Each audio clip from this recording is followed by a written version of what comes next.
মাছ লাগবো না, মাছ আর ফুটকা মারে কি হবো?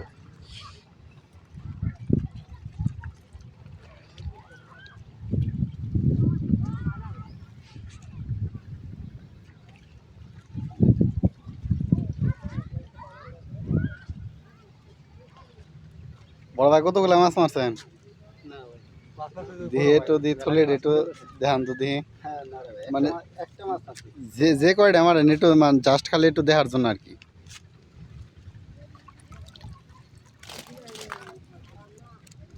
আচ্ছা ঠিক আছে।